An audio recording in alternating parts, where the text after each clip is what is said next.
I inherited 500,000 from a stranger. My life changed on a Thursday morning when the phone rang. I was just getting ready for work at Target, tying my red apron and cursing the alarm clock that didn't go off. I was going to be late again, and manager Steve would give me another lecture about punctuality. An unfamiliar male voice sounded official. David Harrison introduced himself as a lawyer from the law firm Harrison and Associates. I needed to come to his office regarding an inheritance from Mr. William Johnson. I froze with one arm in my jacket sleeve. An inheritance? From whom? I told him I didn't know any William Johnson, that he had the wrong number. But the lawyer gave all my information exactly. Susan Elena Martinez, maiden name Rodriguez, date of birth March 15, 1972. My stomach clenched. Then he said the words that made me sit right down on the kitchen floor. Mr. Johnson had died 3 weeks ago and left me $500,000. The phone slipped from my hands. $500,000? This was impossible. This was someone's mistake or a cruel joke. I don't have rich relatives. I work as a cashier and can barely pay bills. The lawyer explained that Mr. Johnson had left a video message with explanations and invited me to a meeting at 2 o'clock in the afternoon. I called work and lied about a sick child. Steve was unhappy, but what choice did I have? Explain that a dead stranger had supposedly left me $500,000? The law firm's office was in downtown Phoenix, in a high-rise building of glass and steel. I parked my beat-up Honda next to gleaming BMWs and Mercedes, feeling out of place in jeans and an old blouse. Mr. Harrison turned out to be a gray-haired man of about 60, with kind eyes behind glasses. He explained that Mr. Johnson had died of a heart attack on October 18th at the age of 73. According to the will, the main part of the estate, a house and $300,000, went to his children, Michael and Jennifer Johnson. But $500,000 he left to me, with the wording about a woman who saved his life and gave him a second chance. Saved a life? I hadn't saved anyone. At least, I didn't remember such a thing. The lawyer offered to watch Mr. Johnson's video message. A thin, elderly man with a gray beard and tired eyes appeared on the screen. Something about his face seemed familiar, but I couldn't figure out what. He introduced himself as William Johnson, but friends called him Billy. He knew I didn't remember him. 17 years had passed, and then he looked completely different. The man told about November 2007. I was working at Walmart on Bell Road then, and he was homeless. A dirty, drunk veteran who had lost everything and wanted to die. That day, he had a heart attack right at the store entrance. My heart began beating faster. Walmart on Bell Road. I really did work there in 2007. He told how I found him unconscious near the shopping carts. Other people walked past. He was just a dirty bum. But I stopped, knelt next to him, checked his pulse, and called an ambulance. Then I held his hand and said help was coming, that everything would be okay. Suddenly I remembered.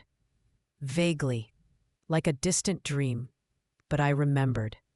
A cold November evening, I was leading after my shift and saw a person lying near the entrance. Other customers walked around him, thinking he was drunk. But something made me come closer. The doctors told him that if I hadn't called for help, he would have died in 10 minutes. But I saved not only his life, I saved his soul. Because for the first time in years, someone saw a human being in him, not trash. On the screen, the man wiped his eyes. After the hospital, he got help from Veteran Services. They helped with housing, treatment for alcoholism, arranged disability and compensation for injuries in Vietnam. It turned out the government owed him a lot of money for concussion and chemical exposure, money he hadn't received for 20 years. He started a new life at 60, rented an apartment, then bought a house, invested money in real estate during the 2008 crisis when prices fell. Luck was on his side. Everything he bought grew in value. He didn't live extravagantly, saved every dollar. But most importantly, he restored relationships with his children. Michael and Jenny hadn't spoken to him for 15 years after alcohol destroyed their family following their mother's death. But after that day at Walmart, he changed, quit drinking, went to therapy, became the father he should have always been. I was crying without noticing when I started crying. This man, whom I remembered as a shadow in a November evening, had lived a whole new life thanks to a few minutes of my kindness. For 17 years he searched for me, hired private detectives, but I had changed my name after marriage, moved, but he didn't give up because he had to thank me. Had to make sure his death would give something to my life, as my kindness had given him life. $500,000. This was all the money he had saved specifically for me. His children would get the house and remaining savings. But this sum was mine, not out of duty, but out of love. Because I showed love to a stranger when no one else wanted to even look at him, the lawyer handed me a box of tissues. Mr. Johnson really had searched for me for long years.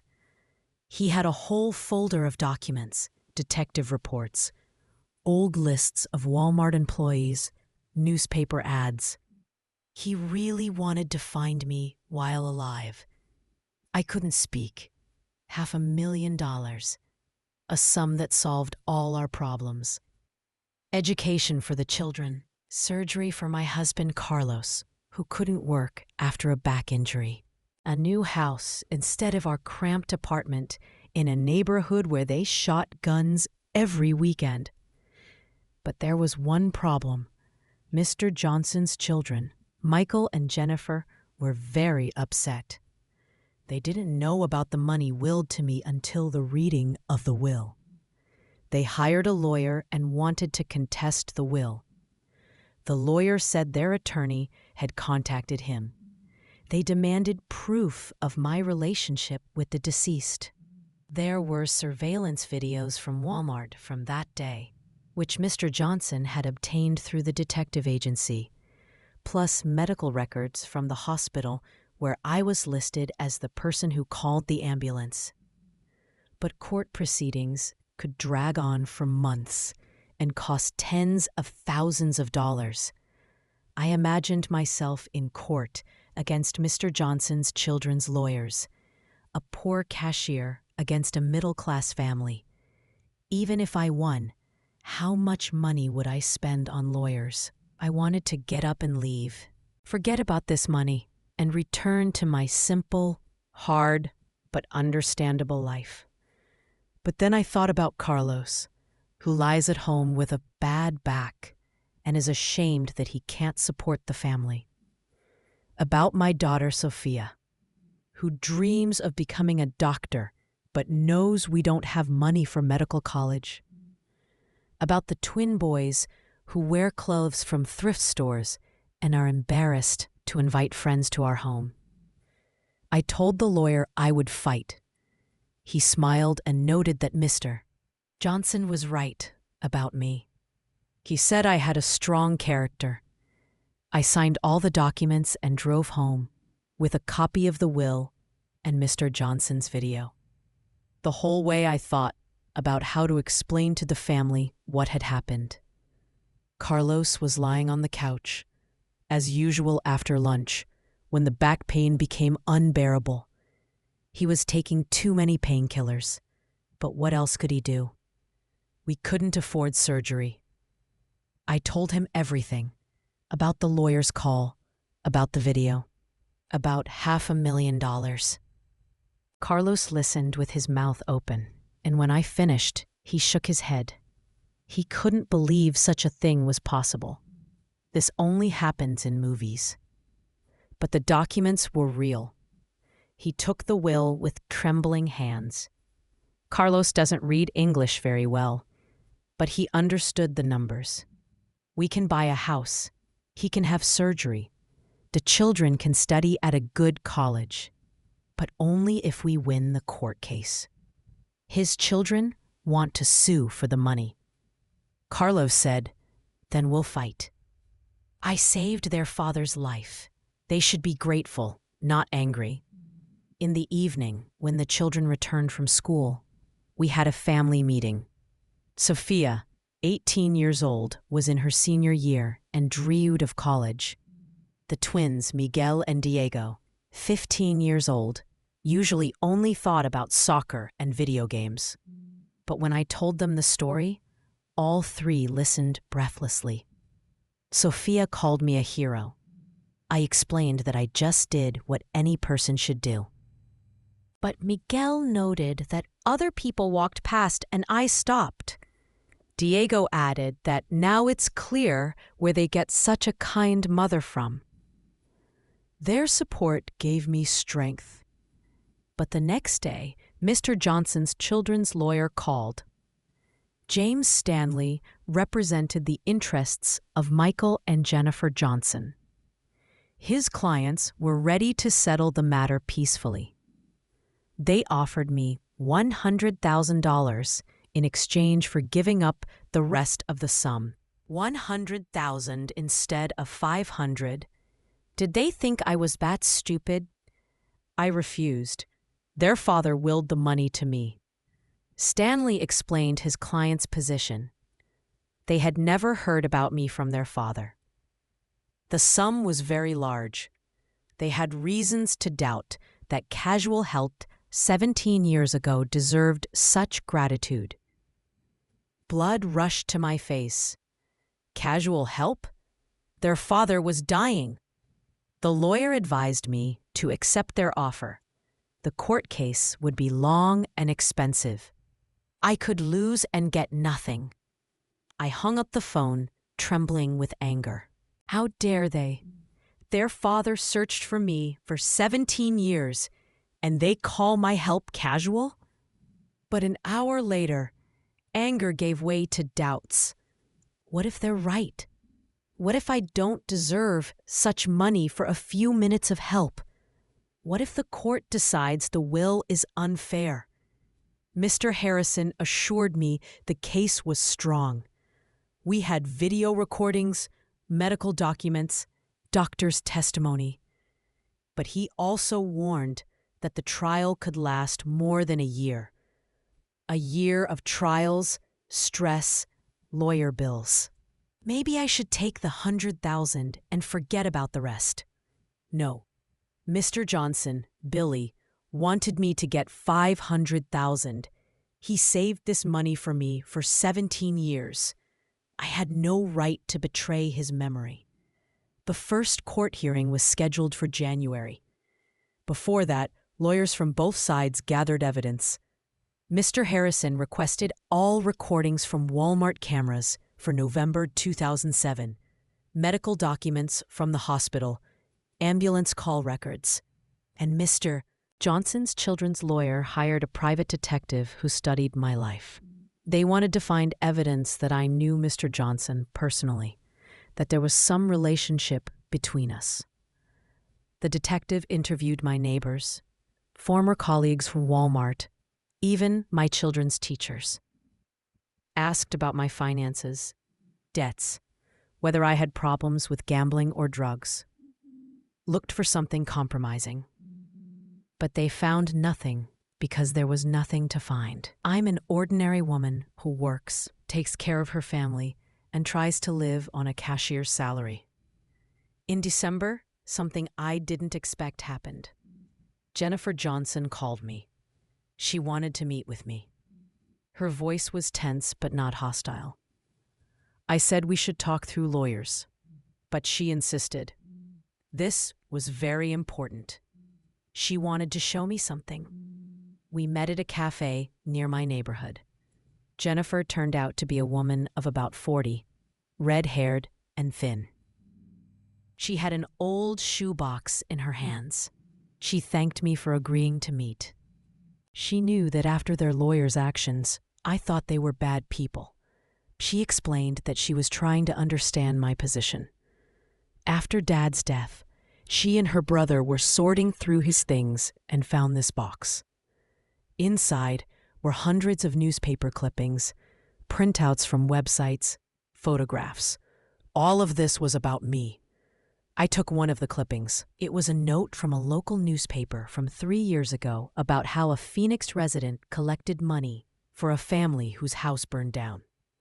In the photo, I was standing next to boxes of clothes and toys. Jennifer asked if I remembered this case. Yes, I remembered. Our neighbor's house burned down. Their little daughter lost all her toys. I organized a collection in our neighborhood. The next clipping told about how a Target cashier returned a wallet with $800. The story of how I found a forgotten wallet in a shopping cart and tracked down the owner. Then a photo from a holiday at a nursing home where I volunteered. Then another note about how I helped find a lost dog. Dad had been collecting all this for years. He hired a detective agency not only to find me, but also to monitor my life. He wanted to make sure I remained the same person who saved him then. I flipped through the clippings, not believing my eyes. Mr. Johnson knew about every good deed I'd done in recent years. Jennifer explained that she and Michael didn't understand why Dad left such money to a strange woman. They thought maybe he had a mistress, or that he was deceived by scammers. So they decided to fight. But now she understood. Dad didn't just thank me for saving him. He saw in me a person who helps others all her life, a person who would never change. Jennifer wiped her eyes. After that incident at Walmart, Dad really changed. He quit drinking, restored relationships with them. The last 15 years, he was a wonderful father and grandfather, and all thanks to me. I objected that I'd just called an ambulance, but she disagreed. I saw a human being worthy of salvation in a homeless drunk, and others walked past. Dad never forgot that. She closed the box. Michael wanted to meet with me too. They were withdrawing the lawsuit. The money was mine by right. The next day, Michael Johnson came to our house. He looked like his father, tall, thin, with the same tired eyes. But unlike Jennifer, he still had doubts. He immediately said he wasn't against me getting the money, but $500,000 was a lot, more than he and his sister got together. I replied that I didn't ask for this money. If he wanted, I could refuse it. Sophia exclaimed in protest, "Mom, Grandpa Billy wanted you to get it." That's what the children call your father after seeing his video. They liked how he told his story. Michael asked in surprise about Grandpa Billy, then smiled. For the first time since we met, he loved when children called him Grandpa. He had 4 grandchildren, but he always said there was room in his heart for all the children in the world. Carlos entered the living room, limping and leaning on a cane. He greeted Michael and said his father was a good man. Michael sadly replied that not always. When Mom died, he started drinking. He and Jenny didn't talk to him for many years. They thought he was hopeless. Carlos noted that people can change. My wife shows him this every day. Michael looked at Carlos, then at the children doing homework at the kitchen table, then at me. He explained that Dad searched for me for 17 years. He could have just donated the money to some charity. but he wanted to find me specifically. Do you know why? I shook my head. Because I gave him hope for humanity. At the moment when he decided the world was cruel and heartless, I showed him the opposite. Not all people walk past someone else's grief. He got up and said that tomorrow his lawyer would withdraw the lawsuit. The money was mine, and he also took keys from his pocket. Dad wanted the house to go to me too. But he and Jenny decided to sell it and divide the money equally. A third to me, a third to him, a third to his sister. That would be fair. I firmly refused. The house was theirs. Their father wanted them to have family property, and $500,000 was enough for me for life. Michael looked at me with a long gaze. Now he understands why Dad chose me specifically. A week later, the money came into my account. $500,000, more than I had earned in my entire life. The first thing we did was sign Carlos up for surgery with the best surgeon in Arizona. The surgery cost $80,000, but now it wasn't a problem. Second, we bought a house, not a mansion, but an ordinary 3-story house in a good neighborhood where children could safely play in the yard. The house cost $220,000. For us, it was a palace. Third, we opened educational accounts for all 3 children. Sophia entered medical college as she dreamed. The twins haven't decided what they want to become yet, but now they have a choice. I put the rest of the money in the bank at interest. We live on my target salary as before. And Mr. Johnson's inheritance is our safety net and the children's future. But the most important change happened not in bank accounts, but in our family. We became closer, learned to value each day, and help others even more. Michael and Jennifer are now our friends. Their children call me Aunt Susie, and my children call them Uncle and Aunt. Every Christmas we gather together and remember Mr. Johnson, Billy, who showed us that one good deed can change the whole world. I still work at Target. Colleagues don't understand why I need to work having such money. But work gives me purpose, communication with people, the opportunity to help customers. And most importantly, it reminds me who I am. Sometimes, walking past homeless people near the store, I think about Billy. That behind every unfortunate person stands their own story, their own pain, their own hope for a second chance. And I always stop. I always ask if help is needed. Because now I know, you never know whose life can be changed by a few minutes of your kindness. Mr. Johnson gave me not just money. He gave me understanding that each of us is capable of being someone's angel. You just need to not walk past.